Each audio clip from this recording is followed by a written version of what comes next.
Kami ng plastic mulch. Ay, ari po yung mga kaisa na ano, babaguhin na namin. Gawa ng dudublihan lang. Sira na yung iba. Yan po yung ating mga ilalagay. Yan, sinautoy. Tinatanggal lang po yung kawad, tapos idudubli dito.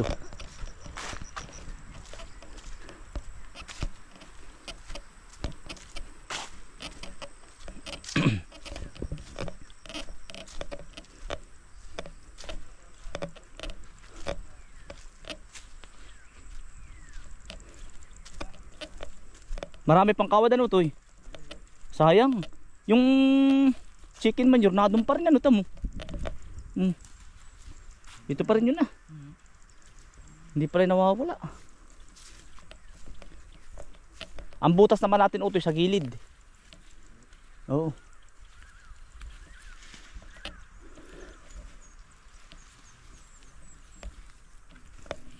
Ano to, tutubigan na si Is. Kasi ilaliman ninyo.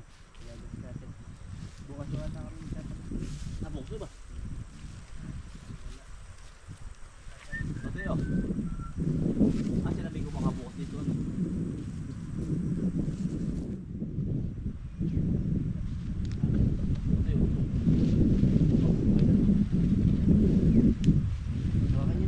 At sa bagay, nagkanta nga pala kayo isa no?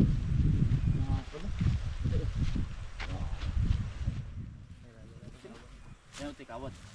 Dudubli ba yan kuya? Oo. Ano lang ang utoy, ang kawad kahit madalang lang utoy ang kawad. Tapos ay lalagyan na ng lupa.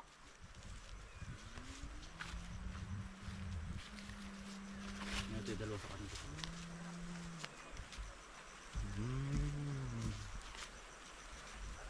Ay! Sarang gula. Mahirap pa din naman.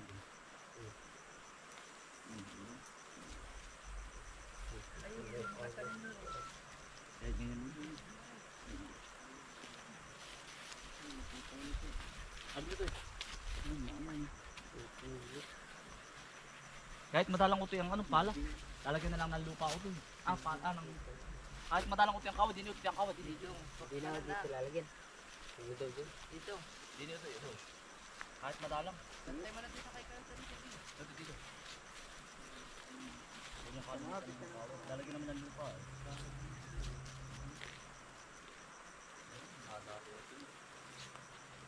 Tapos po ay yan po ay para makaiwas po sa maintenance ng tao. Igitna din niyo ito, gitna. At maliit yang ano, maliit yang plastic. Ayan niya. Oh. Yan. Gitna niya nga daw, hindi itapin.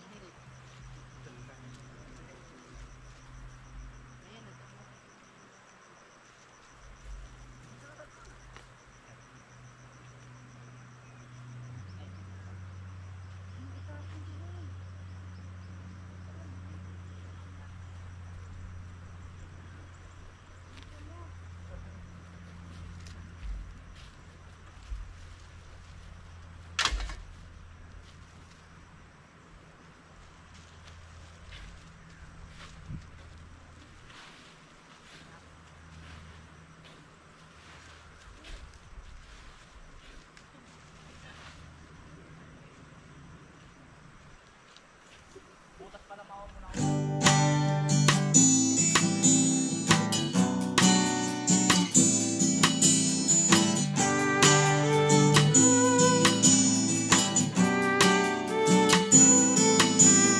Halika na't sumama ka na, magtanim ng halaman.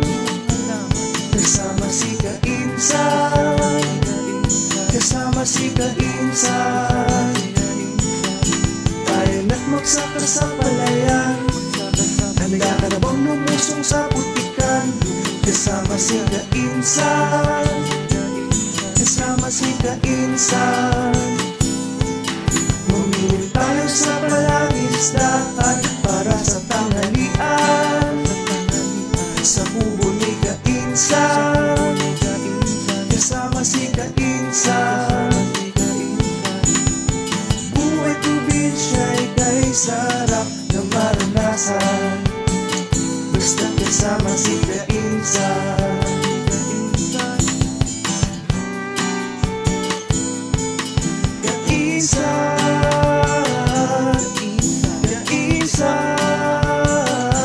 tunay na kaibigan.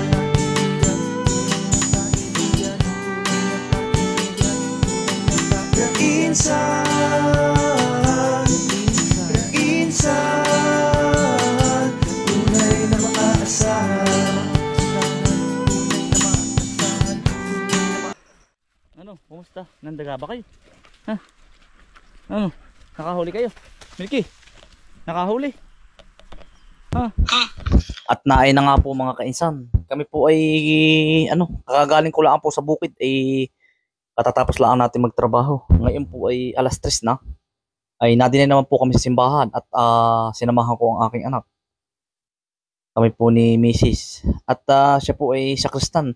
Kung makikita ninyo at itinatanong nyo lagi nasaan kainsan yung anak mong lalaki, ay dito po lagi siya sa simbahan. At sakristan po. Yan. Ay di katatapos lang namin sa simbahan at kami ngayon umakyat kung napanood ninyo. Ay kami ginutom. Kami po kumain naman ng Paris ni Diwata po. Sa Barangay Anos po masarap naku-curious lang po kami kung anong lasa na rin. Yan, kasama din po kaming mag-iina po. Yung aking anak si Shane, si Mrs. Saka si Sian.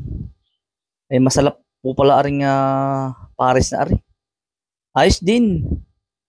Sabi nga pangtanggal po ng hapdi ng tiyan. Yan, kakain po. Ngayon po ay araw ng linggo ay pahinga. Ay di panay po ang subo.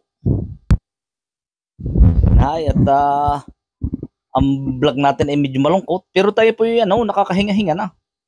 At kami nag-iisip pa rin ni Mrs. kung anong magandang pagkakakitaan po ba. Kumbaga hindi po kami nakapokus lang sa gulay. Ay malin mo abutin kami ng bagyo. At kung anong kalamidad. Kailangan may pagkukuhanan pa. Kaya kami nag-iisip din kung anong maganda. Ay di kumbaga parang may pamalit. Oo. Kaya kami date muna din sa Parisan. Basta't mga kainsan, pag araw ng linggo at family day talaga binibigyan ko po ng oras ang pamilya ko po. Ang nanay at tatay naman ay hindi rin nasama. Gawa ng lagi ko po sinasabi sa inyo, importante po 'yun. Dahil pag po mga batang ay lumaki na at nagkaasawa na ay wala. Kami na lang uli ni Mrs. po ang matitira. At gawa ng yung mga yan ay maglalaog na Yan ay dalawang batang pag may ilang taon pa hindi mo na makakasama yan. Kaya sabi ko susulit-sulitin na namin at pag may 5 taon pa at yan ay naglaog na. Ay wala na. Oo, kayo na lang magkasawa uli. Para kayo magkatipan lang. Gayon talaga ang buhay, ang bilis dati na minaranasan ko din pare ko ako'y 21 anyos naglalaog na. Mabilis ang panahon. Para mga kaisan ganda rin na naman.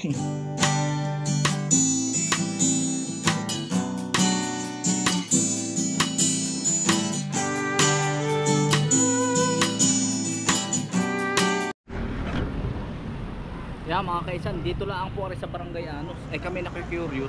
Lagi ko nakikita si Diwata at saka sino pangalan na rin? Si Hiwaga. Ay viral lagi sila Kaya amin po tinikman Paris sa Anos. Ano ba ito? Parisan sa Anos. Malapit lang po sa Barangay Hall. Masarap po. Ayan merong 70 pesos, may 65, may 100, may 185. Yung 185 pandalwahan na po. Busog naman. Ano masabi mo, Te? Masarap? Okay lang po. Toy, masarap? Busog po Busog Busog na busog po mga kaisan.